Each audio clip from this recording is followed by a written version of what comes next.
Philosophy and Faith. An Introduction. With Father Francis Salmon on Totus Tuus. When we are unwell, we go to the doctor. The purpose of a doctor is to make us healthy again. But in order to achieve his aim, he has to spend a large amount of his time studying disease. In a society like that of Great Britain today, more people listen to the doctor than the priest. In other words, people are more concerned with the health of their body than with the health of their soul. Not that our physical health is of little importance. After all, when Jesus was on earth, he cured countless people by the miracles that he performed. But Jesus Christ did not just come to alleviate physical suffering. He also came to preach the truth. Likewise, every Christian has a mission, given with baptism, to profess and proclaim the truth. But in order to do this, he also has to refute error. This requires one first to know about and understand various forms of error.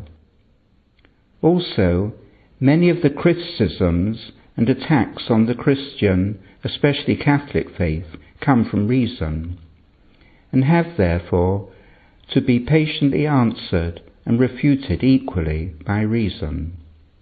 This is why it is useful and even necessary for a Christian to know something about philosophy. We are even enjoined to do this by Scripture itself. St. Peter tells us to be ready to give a reason for the hope that is in you. The first example of someone using the reason of philosophy in preaching the Christian faith is St. Paul, arguing with the Athenian philosophers on the Areopagus in Acts chapter 17.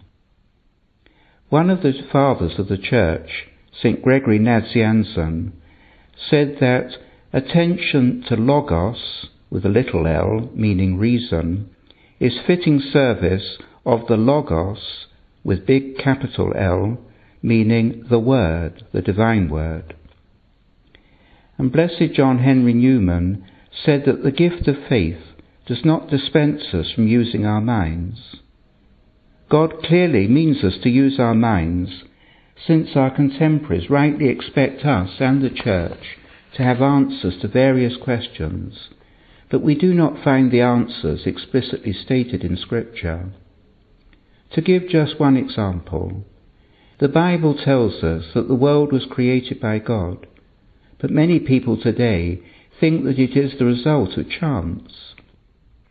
We have to show by reason that the world cannot just have come about by chance, and why, therefore, it has been created.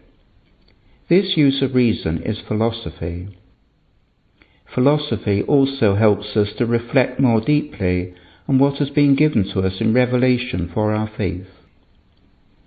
As philosophy literally means the love of wisdom, the study of philosophy can also be a part of the love of Christ, whom St. Paul called the wisdom of God.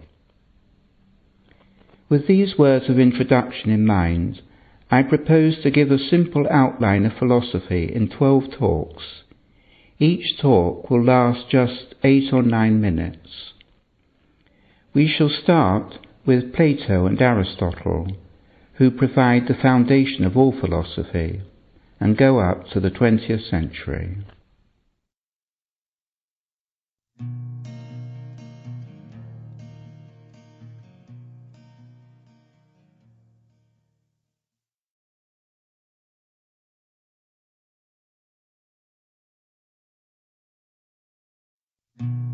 Philosophy and Faith. Plato. With Father Francis Salmon on Totus Tuus. The dawn of philosophy, as we know it in the West, occurred in ancient Greece around the year 600 BC with Thales, one of the 7 wise men of Greece.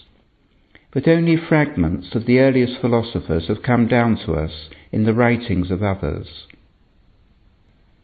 The first philosopher from whom we have complete works is Plato, who lived from 427 to 347 BC, and was a disciple of Socrates.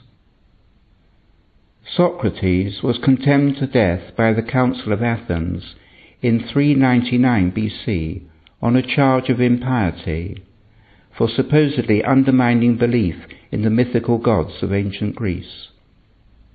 It is difficult to know to what extent the works of Plato, which were all written in the form of dialogues or philosophical discussions, mostly between Socrates and his disciples, represent the thought of his master or of Plato himself. In one of the dialogues, the Theaetetus, we learn what was the starting point of inquiry for Socrates. It was the saying of Heraclitus, who flourished around 500 BC, that all things are in continual motion, literally on the run, and therefore always changing. If this was so, Socrates thought, we could never have certain knowledge of anything, because whatever we thought we knew would be changed by the time we came to check it. Socrates, however, was sure that it is possible for us to know things for certain, and so have true knowledge.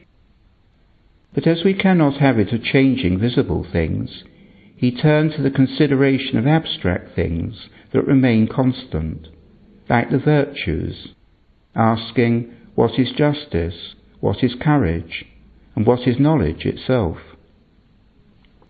Thus Socrates thought that we could only have proper knowledge of immaterial and unchanging things, which he called the ideas or forms. These were the real things for Socrates and Plato, because things that do not change only have being. Whatever changes has non-being mixed with being, because it ceases to be something that it was and becomes something that it was not. That knowledge can only be of what is, not of what is not. As the visible world is full of changing material things, Socrates supposed that there was another world, an invisible, immaterial, and unchanging one of the ideas, which were the real things for him. Things in this world are just copies, shadows, or images of the real things in this other higher world, not perceived by the senses, but known by the mind. For example, we might say that an animal is a horse because it shares in the horse form, or something is beautiful because it shares in beauty. But nothing is just beauty. Beauty in itself is an idea. We may see in this way what Socrates and Plato meant by saying that things in this world are what they are because they share in the ideas or forms of them. We might now ask, how do we come to know the ideas and forms when they exist in another invisible world, because it cannot be by the senses? Socrates' answer was that in order to judge whether two sticks, to take his example in the Phaedo, are equal or unequal, we must already have the idea of equality in our mind. But as things which are in point of fact equal can sometimes look unequal, one has only to think of the two lines equal in length, but with arrows at either end of them pointing either inwards or outwards, so that the line with the arrows pointing outwards in opposite directions at its ends looks shorter. We do not get the idea of equality through sense perception, so Socrates held, but in some other way. Socrates thought that this was because we are born with innate ideas, like equality. We know them because our soul once beheld them on their own before it came into the body, which makes the soul forget what it once knew and obscures its earlier clear knowledge. Two things follow from this. First, Socrates thought that the soul pre-exists the body, and, as it existed on its own before the body, it could also survive the body after death and be immortal. Second, as the soul loses its knowledge on coming into the body, it is better for the soul to be separated from the body, which only hinders knowledge of the real things, the ideas. In order then to have knowledge of reality, that is, of the ideas and forms, Plato thought it important that we take care of our souls, so that they do not become too attached to the body by the pleasures of the senses, but remain free, so that we can see reality clearly. We thus see that philosophy was closely connected with the moral life and the pursuit of the virtues for Socrates and Plato, as it was for many of the ancient philosophers. At this point, I shall not go into the thought of Plato any further, but conclude with a few remarks about the good and the less satisfactory aspects of his philosophy. First, Plato helps us to raise our minds above the material world to a higher world, and so to spiritual realities. We can see that his theory of the ideas or forms is in part an answer to the question, to which the theory of evolution is another answer. Everything has a nature. Jade differs in nature from ivory, and a lion from a zebra. We receive our human nature from the human beings who begot us. But if we go all the way back, from where did the first human being or pair of human beings receive their nature? This cannot have been from any material being like themselves, or the same question would arise again. Unless we are to suppose many independent, immaterial principles of the natures of things in this world, like Plato's forms or ideas, this can only be from an immaterial being. St. Augustine said that Plato's ideas would be true if they all existed in the mind of God. God surely had ideas of all the things which he made, as an artist does of the picture he is about to paint. Plato's theory that we do not acquire our ideas from sense perception was sharply opposed later by the British empiricist philosophers. Plato's theory of knowledge also goes with his dualism of body and soul that many find unsatisfactory today. It suffices to say that Plato regarded the philosopher as a lover of truth. Only he sought knowledge of truth in another world than this one. For a different view, we shall next turn to Aristotle.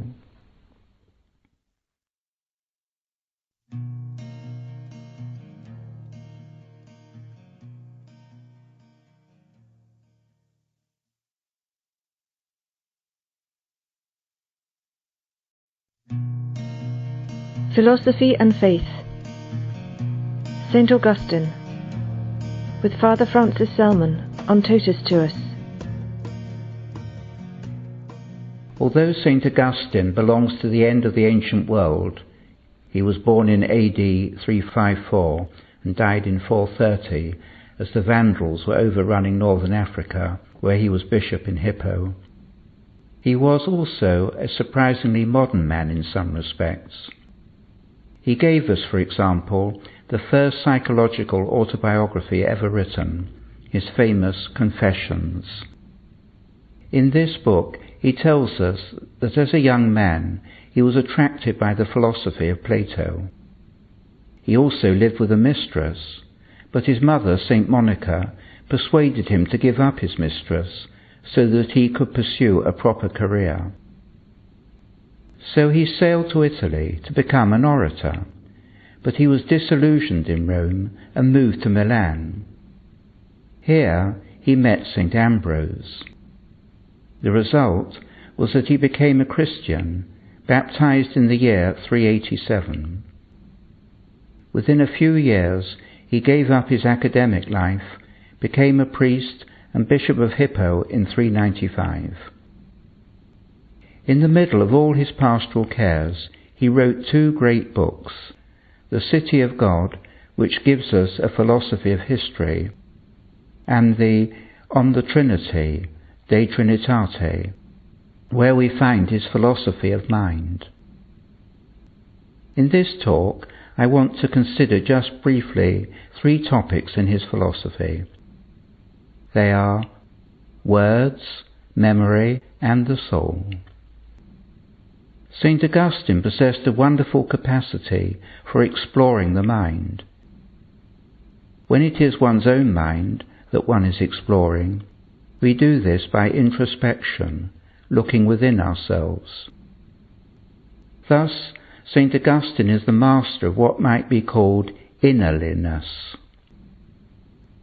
But what Augustine found in himself was not so much himself as God. Naturally, as an orator, Augustine had an interest in words.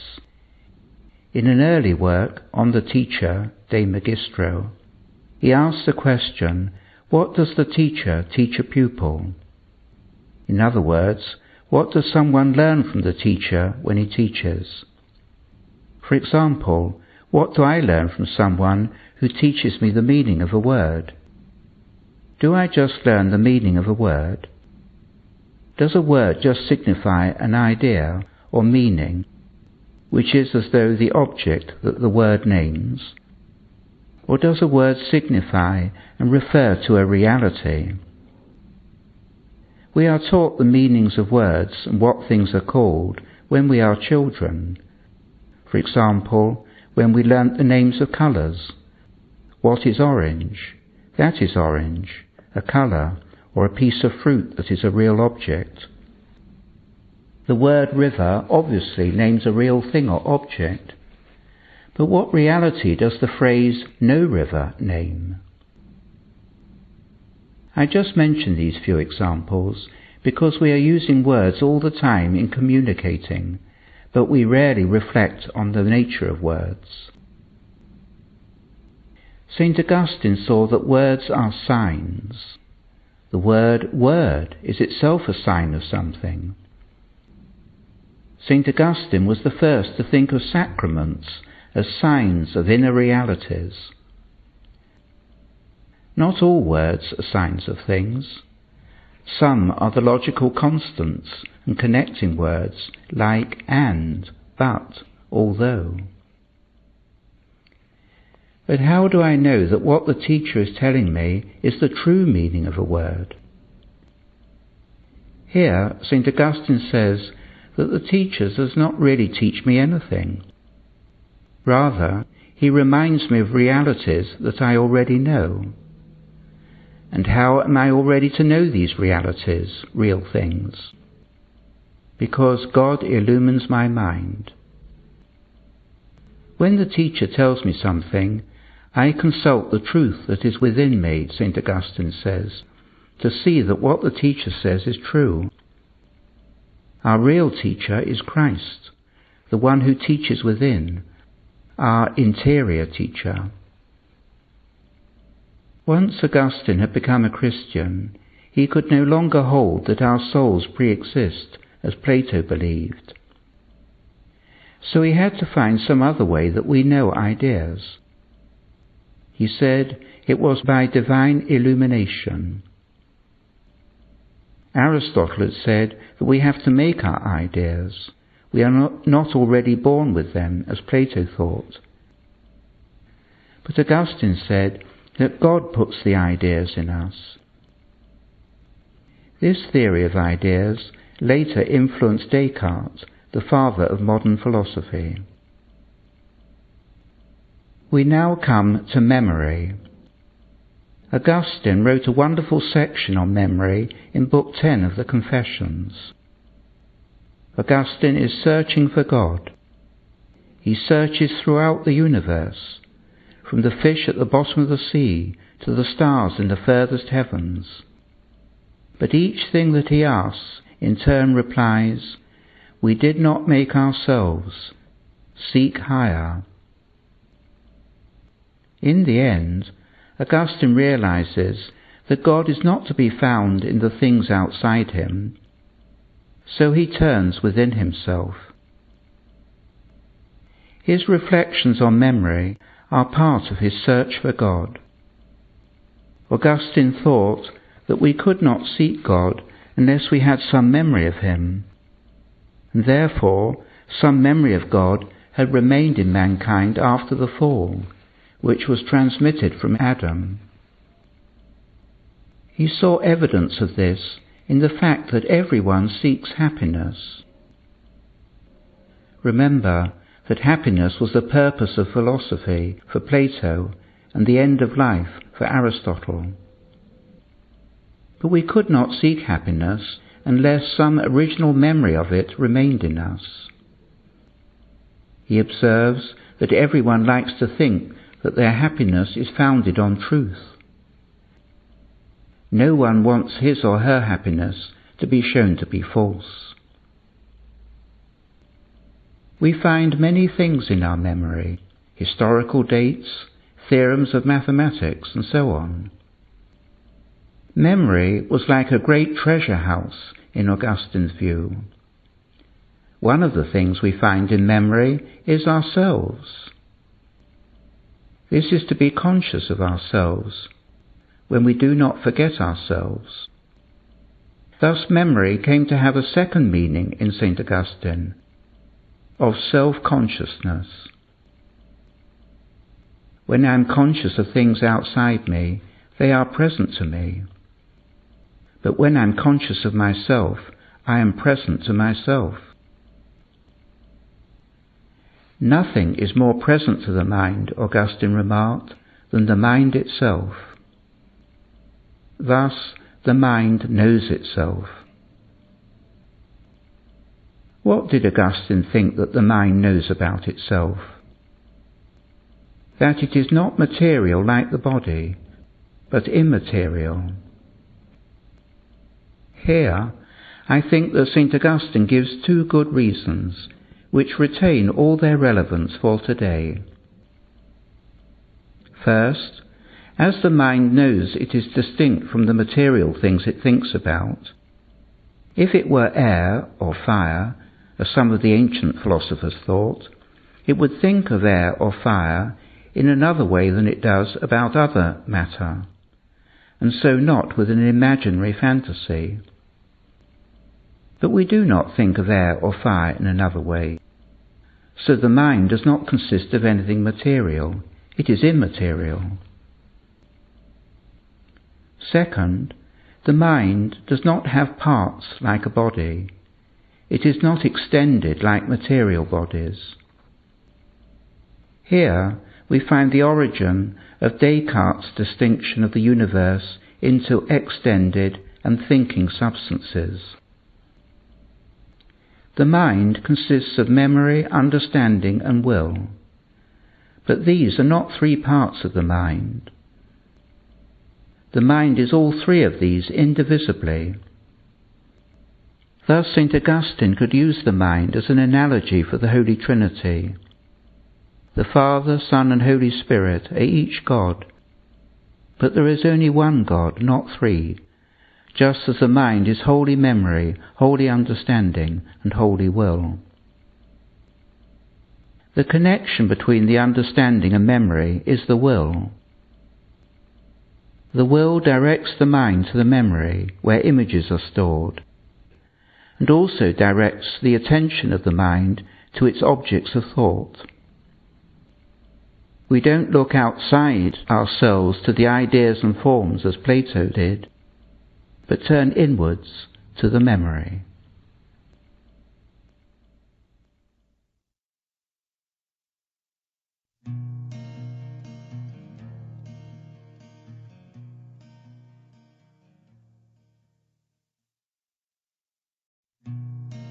Philosophy and Faith.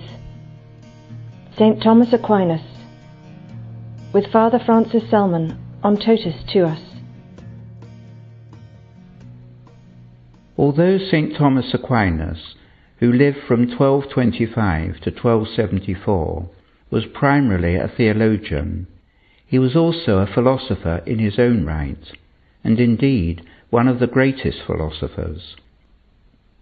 He took his philosophy mainly from Aristotle, but also adapted it to make it compatible with the Christian faith in some matters. As we find the philosophy of Aquinas mixed in with his theology, apart from his commentaries on the works of Aristotle, we need to have in view the overall plan of Aquinas.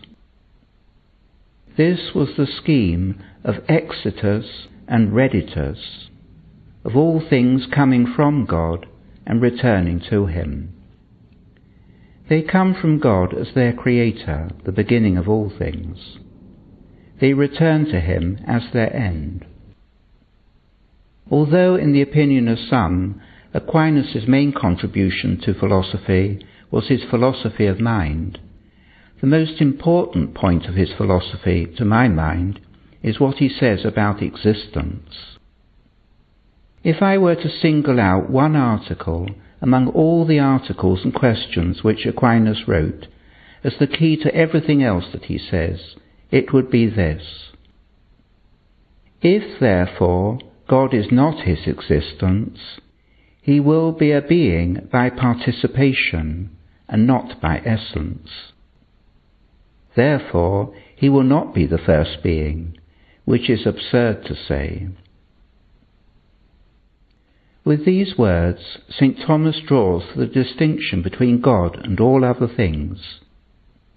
He is existence itself. All other things are not their own existence because they receive it from another. Their existence is caused. God is uncaused, the uncaused cause of all things. Everything that begins to exist receives its existence from something else already existent. Therefore, it shares or participates in existence. St. Thomas argued that everything which receives its existence must take us back to some being which does not receive its existence, and therefore is its existence. This is God. But St. Thomas did not draw this distinction between the Creator and all creatures in such a way as to cut off God from the world, as the Neoplatonist Plotinus in the 3rd century AD did, who said that the One is beyond all being. What follows from this? First, as God does not receive his existence from anything already existent, his existence is unlimited. He is infinite. As God's existence is unlimited, he is all-powerful. As he is all-powerful, all things come under his power, and so under his providence, by which he guides all things. None of the gods of the ancients were thought to be all-powerful, simply because there were many of them. But Aquinas could show by reason that there is only one source of all existence. Aristotle's God was the unmoved mover, who is the source of all motion in the universe, but not the source of all existence, because his unmoved mover did not produce the matter of the universe. Aristotle had to suppose it was just there, because none of the ancient Greeks could grasp the idea of creation, to make something out of nothing, as they all said, nothing comes from nothing.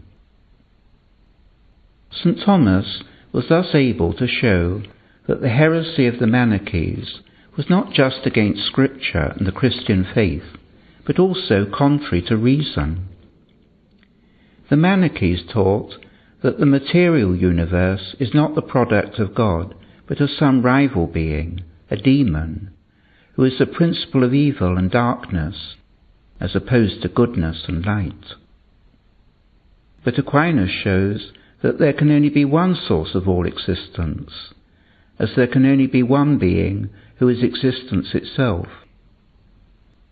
Thus the Creator of spirit and soul is none other than the maker of all material things. there is only one creator of all things, immaterial and material. Moreover, everything, including matter, is good in itself. But we know that nothing made is its own good, because it shares in goodness as it shares in existence.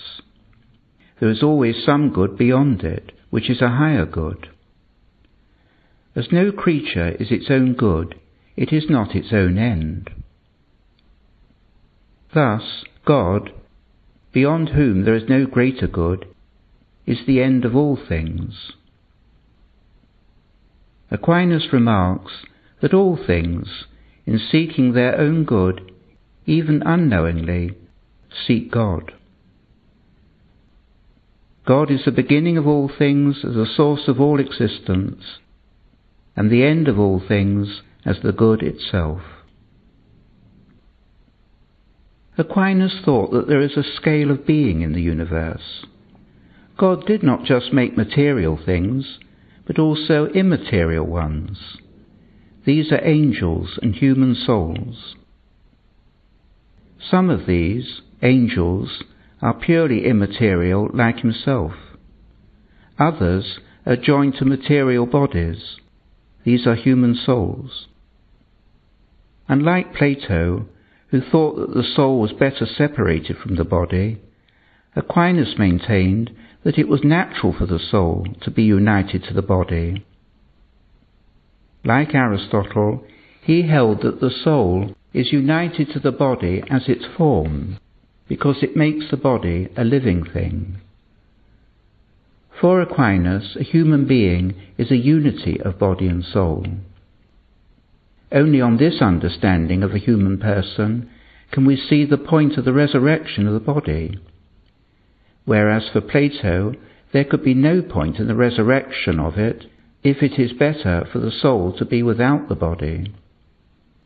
In Plato's view, sense perception only reminds us of the ideas which the soul knew before it entered the body. But in Aristotle and Aquinas, sense perception plays a key role in our knowledge, because the body's senses are involved as we are a unity of body and soul. As Aquinas said, our knowledge takes its beginning from the senses. Aquinas' theory of how we acquire our ideas, his philosophy of mind, is very like Aristotle's. Once Aristotle had argued against the existence of Plato's ideas. The soul could not know them by clearly seeing them in a previous existence, so there had to be some other way we get our ideas and general concepts. Aristotle said that we abstract them from sense impressions. For example, I have sense impressions of particular horses, from which I conceive my idea of what a horse is. This idea is general, not of any particular horse with a particular colour, as a horse exists in matter. As the general idea of a horse is not as a horse exists in its material conditions, with its particular features, the idea is immaterial. Of course, the mind cannot have general ideas like this if it were material. If it can think of things in an immaterial way, it is immaterial, and the soul of which it is a power must also be immaterial. If the mind were material, we could only know things as the senses do, which is particular horses in this field, not have the general idea of a horse that fits all horses. Thus Aquinas said that human beings exist on the border, in confinio, between the material and immaterial. Thus we are a kind of microcosm of the whole world, as we alone combine the material and immaterial. We are made to get our knowledge through the senses of the body, but we can also think of things not just as they exist in matter, which is as particular or individual things, but also generally. It is not clear what Aristotle thought about the immortality of the soul. This presented a difficulty for him, since it seems that if the soul is the form of the body, it cannot exist on its own separately, but must perish with the body. However, Aquinas showed that as the mind is immaterial, it has an activity, thinking, which is not a power of the body, and so the soul can exist on its own because in some way independent of the body. In Aquinas' view, we reach our end by our actions. We only reach our proper end when our actions are directed to our end. These are virtuous actions in accord with right reason. But our end is not so much happiness, but beatitude. We can only reach this by actions helped by grace, which we receive through Jesus Christ, who, as he is God and man, is our way of returning to God, our end.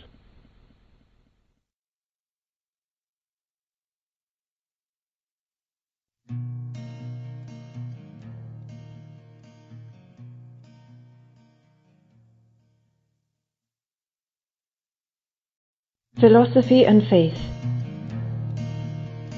William Ockham, with Father Francis Salmon, on Totus Tuus. William Ockham, who was born around the year 1285 and died in 1348, came from the village of that name, Ockham, in Surrey, England. He became a Franciscan friar and was associated with Merton College, Oxford, where scholars can still inspect early manuscripts of his works in the old library. It is useful to know something about Ockham's philosophy, because several of his positions were taken up in modern philosophy with far-reaching consequences, especially his nominalism and voluntarism, which I shall explain in due course. Ockham thus provides the bridge between medieval and modern philosophy. Ockham is especially known for Ockham's razor.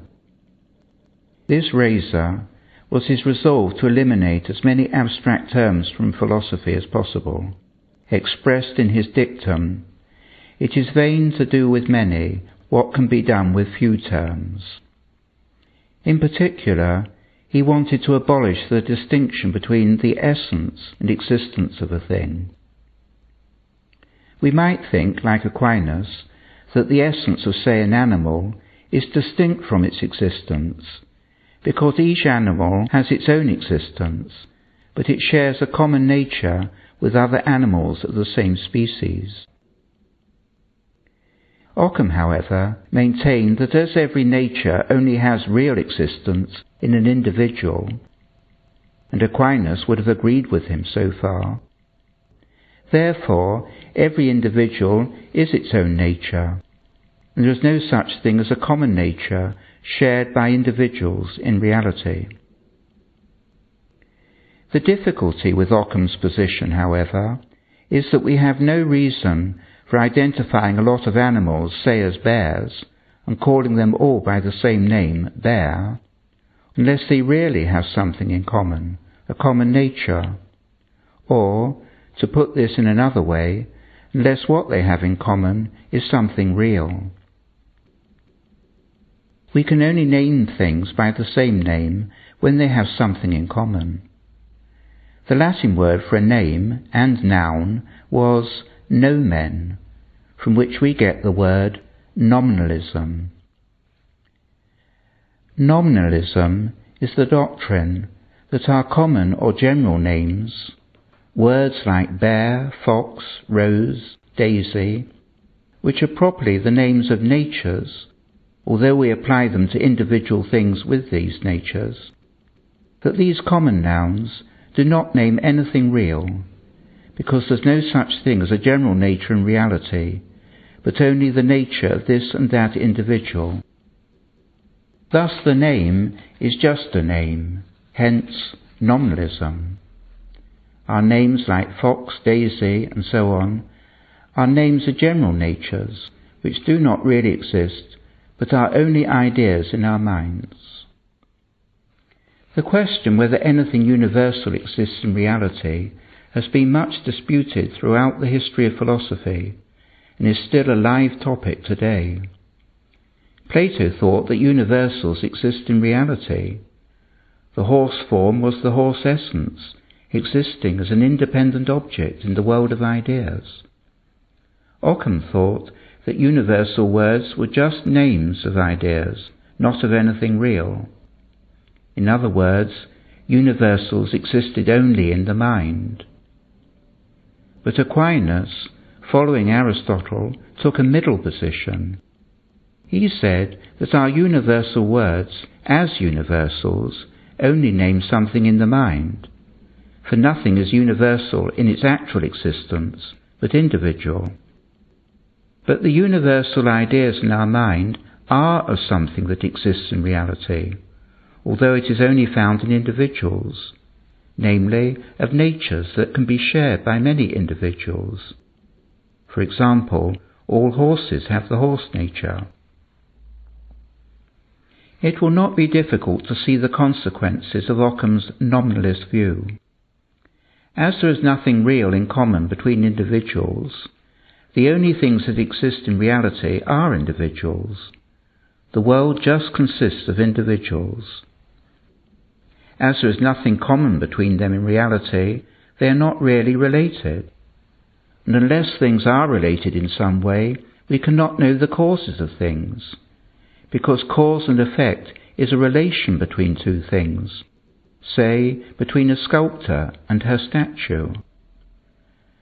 So how can I know that several animals are of the same kind, say bears, if what I suppose to be their common nature is not anything real? Occam's answer was, by intuition. I simply intuit that some animals are, for example, bears.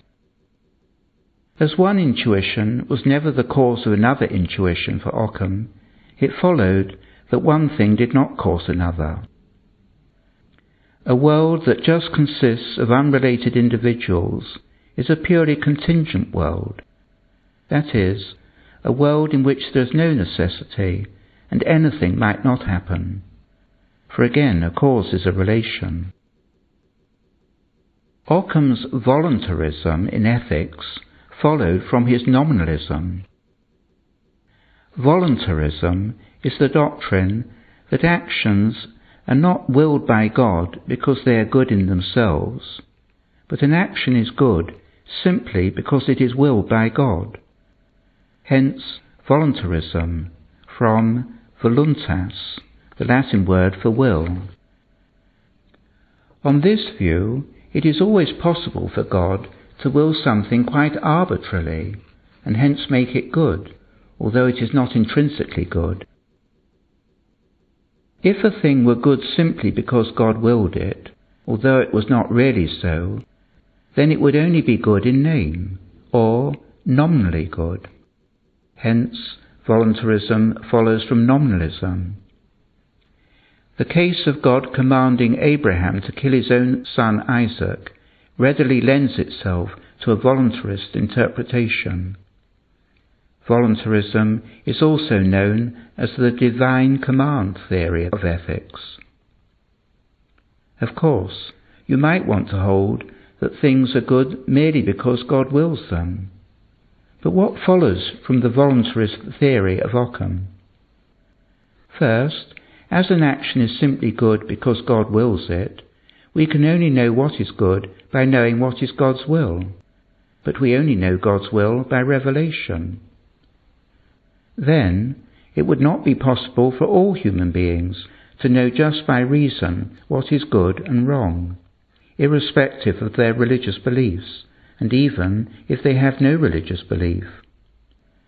But it is possible for human beings of different religions to agree about morals on the grounds of reason alone, and for atheists equally to agree with believers in God about morality.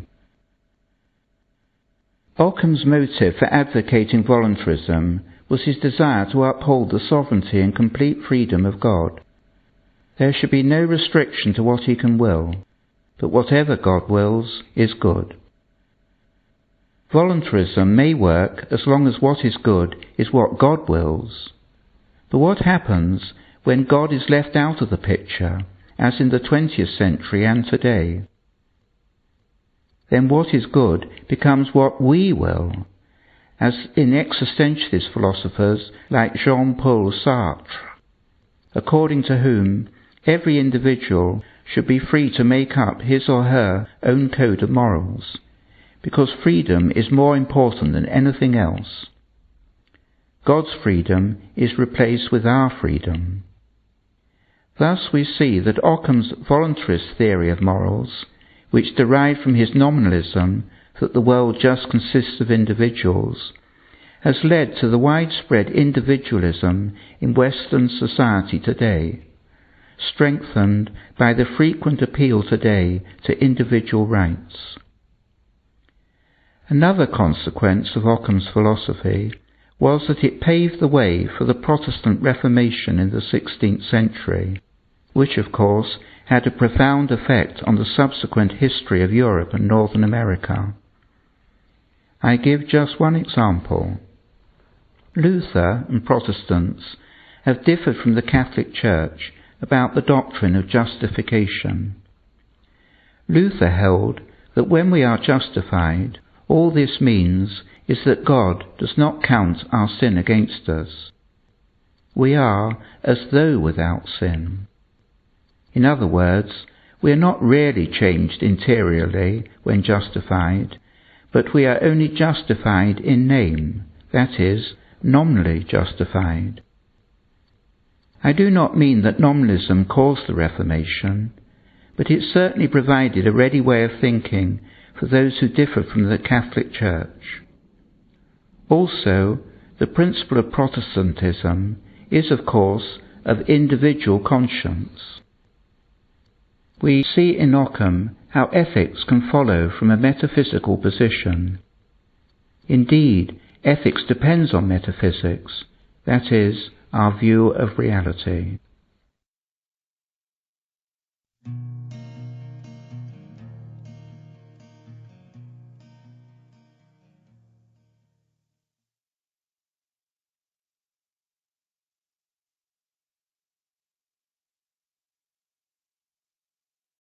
Philosophy and Faith. René Descartes, with Father Francis Salmon on Totus Tuus. René Descartes was born at the end of the 16th century in 1596. He died in Stockholm in 1650, shortly after arrival there to be the tutor of Queen Christina of Sweden. The 16th century was an age of doubt. First, in religion, many of the old certainties of faith were overturned by the Reformation, so that with the rejection of the authority of the Church, religion became a private and subjective matter. Second, in natural science, the long-standing authority of Aristotle was overthrown, as experiments showed much of his physics to be false. In the resulting climate of scepticism, there was a need to rebuild the foundations of knowledge. First, Sir Francis Bacon in England tried to make experimental science the model of reliable knowledge. But this did not work, because in order to set up an experiment that is going to yield fruitful results, you first need ideas. Experiments confirm rather than produce scientific theories. So Descartes, who invented Cartesian coordinates and analytical geometry, turned to mathematics as the model of knowledge and philosophy, because, as he said, we can all be so sure of the certainty and self-evidence of its reasoning. In order to establish a new foundation of knowledge, Descartes thought it right to take nothing for granted, not to assume anything, but to doubt even those things around us with which we are most familiar. After all, when I think that I am seeing something, I may be dreaming it. So he doubted everything which could equally well come before me in my dreams as in my conscious state. I could even doubt the existence of my own body, Descartes thought. But he found that he was still conscious that he existed. He expressed this discovery, which came to him as he sat by a stove in midwinter in Bavaria in 1619, with his famous saying, "I think, therefore I am. Cogito, ergo sum." With these 3 words, Descartes changed the course of philosophy. We could say that up to 1500, philosophy had been objective. It first looked outwards at objects. This was true even of Plato, whose ideas were supposed to be objects outside his mind. But with Descartes turning inwards to find what he was conscious of, philosophy became subjective, because he began with introspection. Thus Descartes gave modern philosophy its direction up to the present time, and he may rightly be called the father of modern philosophy. Another result of Descartes' first turning to his own mind and consciousness was that metaphysics about reality ceased to be the main part of philosophy and was superseded by epistemology, the theory of knowledge. The first question became, what can I know? And, with this question, one can notice a steady tendency towards scepticism in modern philosophy, in Hume, in Kant, in Bertrand Russell.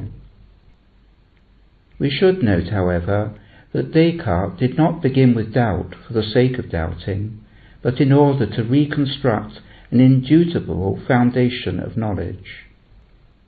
I should also add that for Descartes, to be conscious meant to be conscious of oneself, to be self-conscious. Animals were not conscious, so did not feel pain in Descartes' view, because they are not self-conscious like human beings.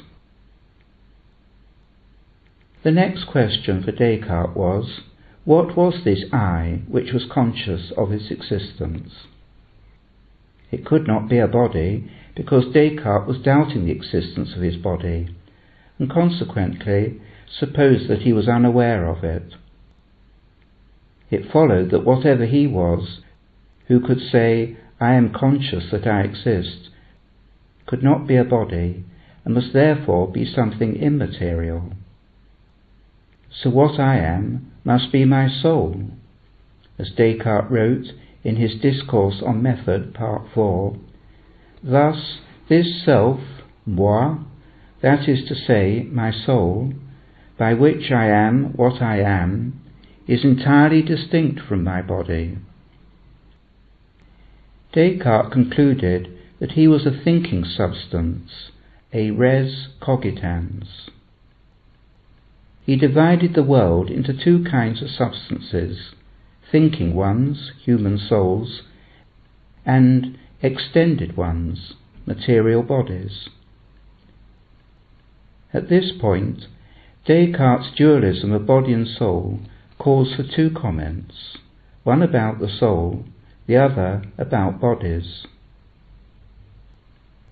First, if the soul is divided from the body, a question arises whether one attributes sensation to the body or the soul.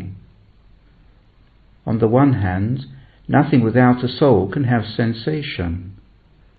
On the other, there is no sensation without the bodily organs of the senses.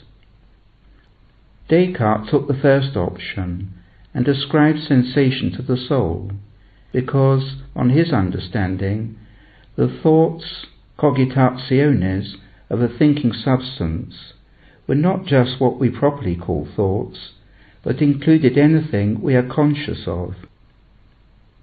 So all our sensations, impressions, mental images, besides ideas and thoughts. He then introduced an entirely new understanding of the soul. The soul was no longer the principle of life, as it had been for the ancients and medievals, but was now defined by consciousness.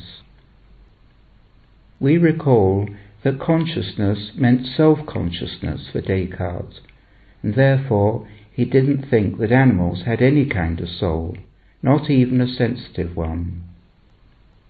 When the soul is associated with consciousness rather than life, then it is easily equated just with the mind. But when the soul is first of all the principle of life, then one sees that a human being is a unity of body and soul, because all his or her living activities, including movement, sensation and thought, spring from a single source. When, however, the soul is divided from the body and becomes just a mind, then the body is seen as a machine. Thus Descartes' dualism, which says that what I really am is my soul, has, in a paradoxical way, led to the opposite view, widely spread today and found among surgeons, that a human body is just a piece of machinery. We should remember that Descartes lived in the age that saw the rise of the new physics with Galileo and Newton, which could explain the motion of all bodies in a purely mechanical way. This brings us, second, to Descartes' view of all bodies as extended substances, res extensae. Being first of all a mathematician, Descartes looked at material bodies in a purely mathematical or geometrical way. He was only interested in their measurable quantities, extension, shape and motion. He forgot that bodies are also solid. He eliminated the idea of bodies having a substantial form, and therefore having natures. Thus, Descartes is the origin of the modern scientific view of bodies, which sees them all in the same way as a mass of colourless atoms without any difference of nature. A physicist or chemist is rarely interested in a body as a whole, but in the structure and motion of the atoms and particles that constitute it. But this is not how bodies first impinge on our senses of sight, hearing and touching. In conclusion, we can ask whether Descartes' thought, I think, therefore I am, proved as much as he thought. Descartes thought that his doubt about the existence of the world came to an end with the certainty of his own existence.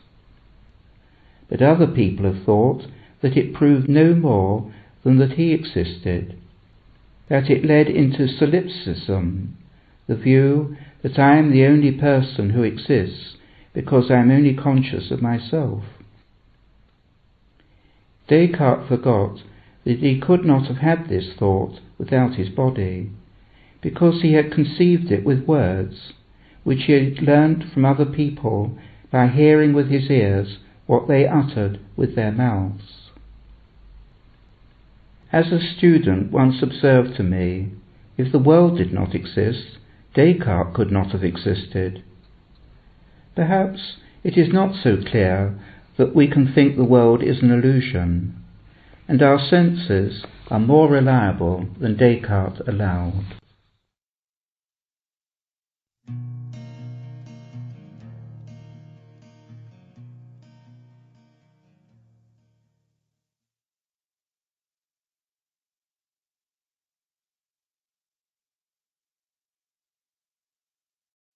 Philosophy and Faith.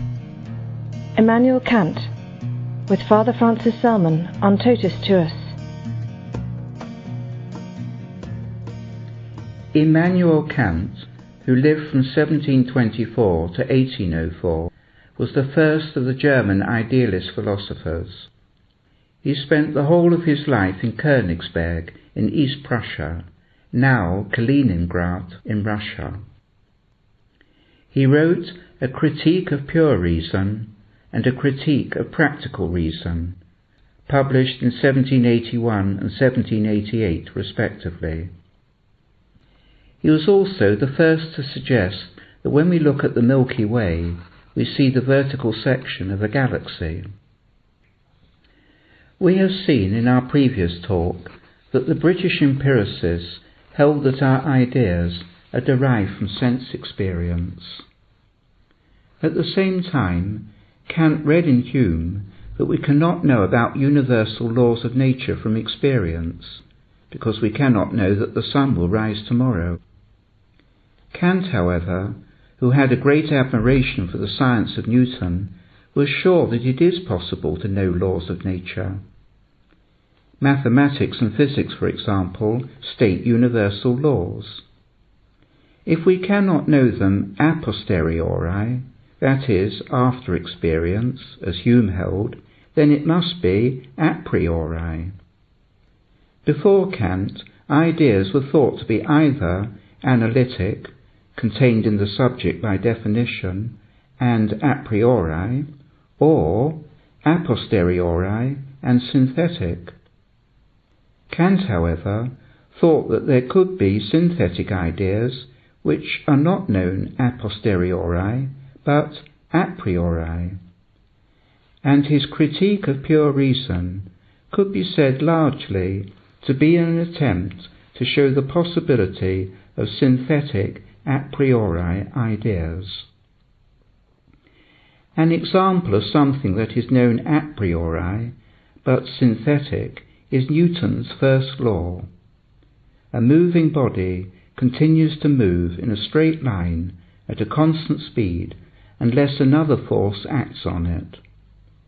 This is not known a posteriori because it has never been observed, as there always is another body in the universe acting on it.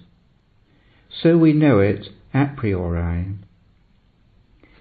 Thus Kant came to think that not all our ideas are derived from experience, as the empiricists had held. Indeed, he thought that sensations and impressions do not by themselves constitute experience, but require ideas in order to turn them into intelligible experience. As these ideas must precede experience, they cannot be known from it a posteriori, but be a priori. Thus Kant introduced a so-called revolution into the way we view the world.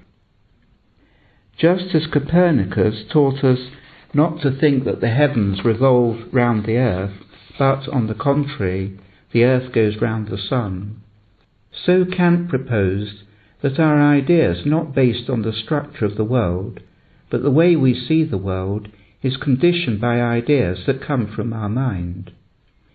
These are Kant's synthetic a priori ideas, or categories of thought, which are the ways that we consider and talk about objects, and include the ideas of quantity, one or many, quality, unity, when a thing is seen as a whole, substance, when considered as a subject of qualities and change, and relation, for example, as cause and effect. How could Kant show that these ideas do not come from things, but first from our minds? Let us take the idea of substance, which Hume dismissed as a mere chimera, but Kant thought was required to explain any experience. First, how can we know that the phenomena or appearances we observe are of one and the same object? For example, the crescent and full circle shapes we observe in the sky on successive clear nights are all of one object, the moon. If we cannot know this, astronomy can make little progress. Kant thought that there must be something permanent which relates all the varying phenomena. He also thought that there must be something permanent which relates the phenomena because changes are often gradual. So what causes the change must have a continued existence, in other words, be a substance. The first substance I know about is myself. In order to have experience at all, the subject which perceives many impressions, has thoughts and memories, must possess identity and continuity, and so be a substance. There is no unity of experience without a permanent subject of my experiences, thoughts and memories. My present and future thoughts and actions can only be explained by my past thoughts and actions if I am a permanent subject. But what sort of substance am I? Am I a body, a soul, or a self? Kant preferred to talk about my I, but this I is an immaterial substance because it is not known by the senses but by reflection. Thus, the starting point of Kant's philosophy is subjective. It is my I, not the world around me, because with every thought and perception I have goes the thought, I am thinking, perceiving this. But as my body is part of the material world, and my I is an immaterial substance, Kant perpetuated the dualism of Descartes. This led Kant into a dilemma, which he expressed in his third antinomy. How can my actions be free when they are performed by my body that is part of the natural world, which Kant, in accordance with the prevailing scientific view of the 18th century, thought to be determined? On the other hand, I am the originator of my actions, and my I is not part of the world, bound by the laws of nature, as it is an immaterial substance. It was a false dilemma, because I am bound by the laws of chess how I can move a piece, say a knight, but I freely choose the way I move it each time within the rules. Unless our actions are in part limited by the laws of nature, I could not direct my actions at a goal, say, direct an arrow to a target. There is no incompatibility between laws of nature and freedom. To go back to how Kant thought we have experience, he thought that we have two faculties, sensibility and understanding. Experience comes about through the interaction of the two. The senses deliver impressions to intuition, as Kant called it, and the a priori ideas, which come from the understanding, arrange our sense impressions into an intelligible order. You will see from this that in Kant we do not so much discern order in the world, but impose our own order on the world, so that we only know the world as we represent things to ourselves with the ideas of our mind. This might seem to be a rather subjective view of the world. Kant could have replied that our view of the world is not purely subjective, each person has his or her own view, but objective, because everyone agrees about the ideas that condition our view of the world. And secondly, we cannot think of a world in which these ideas do not apply. It followed for Kant that as we only know things as we represent them to ourselves, we cannot know things in themselves, but only phenomena. Thus Kant laid it down that our categories of thought, substance, cause, etc., only apply to objects known by the senses, and hence only to phenomena. As we do not know God or the soul by the senses, and they have no phenomena, we cannot show that they exist. We are not permitted to go beyond the bounds of sense. This, however, was not the end of Kant's thought about God and the soul. Although I have now reached the time limit I have set myself for each of these talks, if you will allow me just 3 more minutes, I shall show you how Kant, having concluded in the Critique of Pure Reason that we cannot know that God, the soul and freedom exist, then found in the Critique of Practical Reason that he required all 3 to make sense of the moral law. Kant thought that we have a duty to obey the moral law, but there's no such thing as obedience without freedom. Moreover, we cannot be moral beings unless we have free will. But in order to be free, Kant thought that we must be completely autonomous.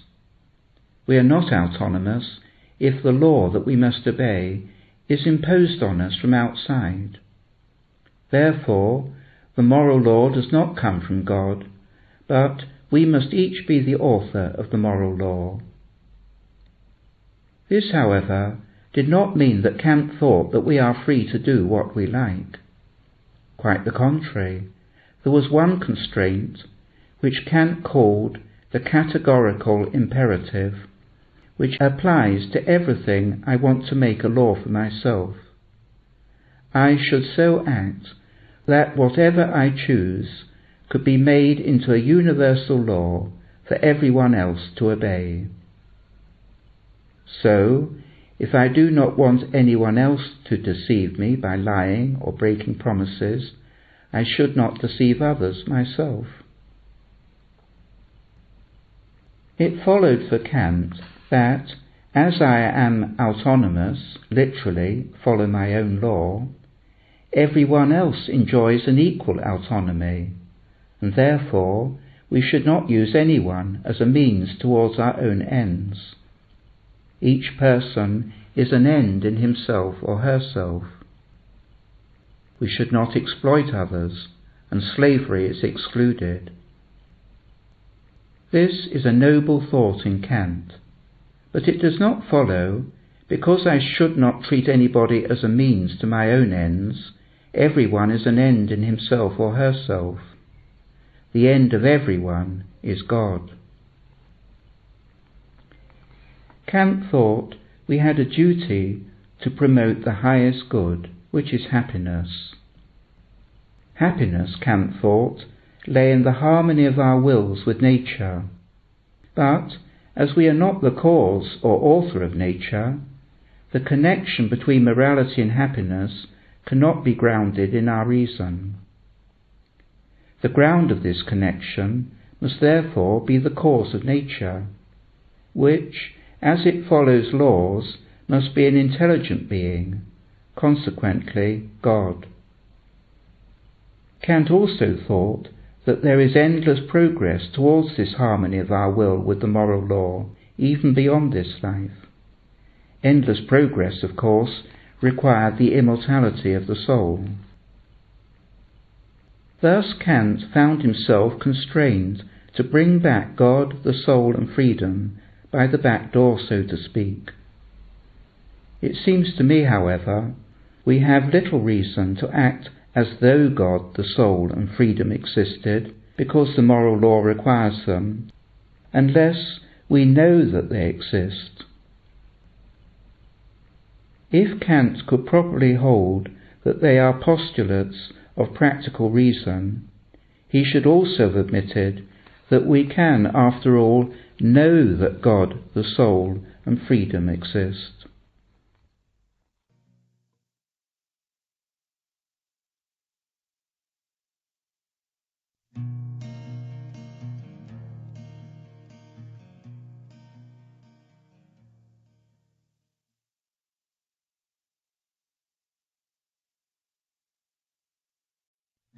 Philosophy and Faith.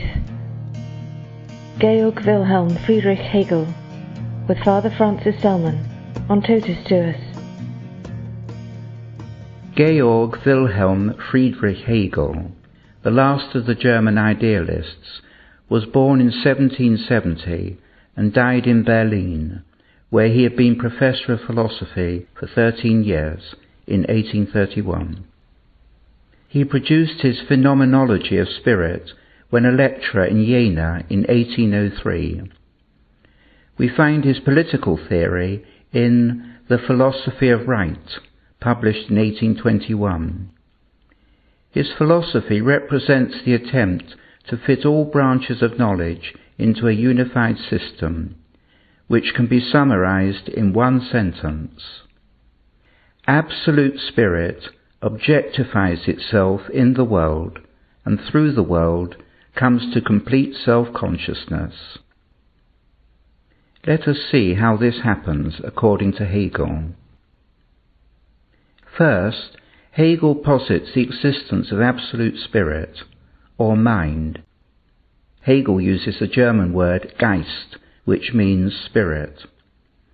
He thought that a universal consciousness precedes all consciousness, including the consciousness of each person, because the highest objects of our knowledge are not individual things, but general or universal concepts. Philosophy thinks about the world in a more general way with these concepts. A spirit or mind also precedes all other being, because being originates from thought. As St. Augustine said, we know things because they are, but they are because they were first thought of by the one who brought everything into being, namely God. Hegel's absolute spirit is thus equivalent to God. Next, three elements are involved in thinking. 1. Someone who thinks. 2. The object he thinks about. And 3. Consciousness that one is thinking. As Kant said, the thought, I think this, accompanies every thought that I have. Thus the thinker comes to consciousness of himself through the object he thinks about. As we need objects of thought in order to become conscious of ourselves, the spirit opposes to itself an object, which is the world. Thus the spirit objectifies itself in the world, because the world is the manifestation of the absolute spirit or idea, just as a work of art manifests an idea of the artist's mind. As we come to consciousness of ourselves through objects, so the absolute spirit comes to complete self-consciousness through the world, which has risen to its highest consciousness in human beings. Thus the spirit, in an evolutionary process, reaches full self-consciousness, first through nature and then through human history. Hegel criticized the philosophy of Kant for taking no notice of history. Hegel's own philosophy of history reflects the great interest in the historical origins of things, language, customs, and so on, which arose among scholars in Germany around the year 1800. In Hegel's view, all the cultural achievements of the human race were manifestations of the absolute spirit rising to ever greater knowledge. Hegel divided these manifestations of the absolute idea into 4 areas: morality, which included law, art, religion, and, highest of all, philosophy, because he said that every religion is particular and uses images, but philosophy works with more general concepts. Hegel saw history itself as the working out of ideas, for example, the ideas of individual liberty and state control, democracy and despotism, through conflict, in which one idea overcomes another as humanity advances towards the ideal, or at least what those with power take to be the ideal. Thus Hegel thought history follows a dialectical process, because every idea has an opposite, and the opposition between an idea and its negation is overcome in a synthesis of the two. To take Hegel's own example, the opposite of being is non-being, and the synthesis of the two is becoming, which, as we saw in Plato, involves being and non-being, ceasing to be what you were and becoming what you were not. As there can be no contradiction in the truth, absolute truth is reached when all contraries are overcome, and even the distinction between a thing being in reality and in the mind. History itself is the unfolding of the idea through the 4 manifestations of consciousness which we named above. The end of history is when the spirit comes to complete self-knowledge, and all being is known, and so absolute truth is reached. Then the distinction between being and being thought will be raised, when reality is identical with the absolute idea or spirit itself. Thus, Hegel's reply to Kant, who had made reality unknowable because we only know phenomena, was that reality is knowable because it is an idea. Hegel thought that the unity of being and thought lies in self-consciousness, so that when all being is known, then, as he says in the Phenomenology of Spirit, quote, self-consciousness is reality, unquote. As he says, the idea is only what it is in truth at the end of the development of its consciousness through the process of history, in which the spirit's consciousness is manifest through human consciousness. We can perhaps see something like a universal mind in the Internet, through which so much knowledge can be shared all over the world. The advance of scientific knowledge also seems to be part of a process by which complete truth is reached. Certainly, the growth of our knowledge of the world seems to bring with it an increase of the consciousness of ourselves as human beings. There is truth in Hegel, but also there are grave difficulties. I want to mention 3 of them.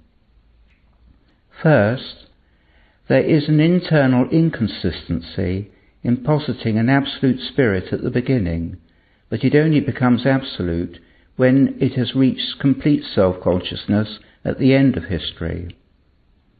Nature and the world come from the spirit, but there is no spirit or absolute idea without an object of thought. Hegel is caught in a dilemma. Either the idea is identical with the world, which is finite, and is not absolute, or it is absolute and cannot be identical with the world. Hegel's answer was that the idea is distinct from the world, but at the same time is the totality of all that exists. Second, as human beings seem to be just part of a process and the means by which the spirit rises to its own full self-consciousness through them, they lose their own individuality. This seems to be further confirmed by Hegel's political thought, which subordinates the individual to the state that he thought represented the will of the nation. Whether a state represents the will of the people is doubtful, even in a democracy. How could Hegel reconcile human freedom with his theory of the state, which many have seen as a blueprint for the modern totalitarian state? Hegel's answer in his Philosophy of Right was that individuals only possess liberty in a state which protects it. True freedom is not subjective but objective. An individual rises above his own desires, which represents subjective freedom, when he or she adheres to the laws and customs of the state, whose institutions, in the good case, embody the rational principles which are also the foundation of the morality of individuals. In this way, Hegel thought that the freedom of the citizens is embodied in the state, for they are both founded on the same rational principles of morality. Hegel ascribed liberty to the individual because he thought everyone should have choice of spouse and profession, and he endorsed the ownership of private property. There is little in his writings to let us think that he would have approved the modern police state as manifested in the communist countries in the 20th century, and he disagreed with the strict censorship of the press by Frederick William III in Prussia of his own day. Third, for the Christian believer there are other difficulties. First, Hegel's identification of reality with the absolute idea is a form of pantheism. Second, in Hegel, the Absolute Spirit comes to full consciousness of itself through the world, but in the Christian faith it is the other way round. Man returns to God through one who is God and man. Nor does God depend on the world to have an object of thought.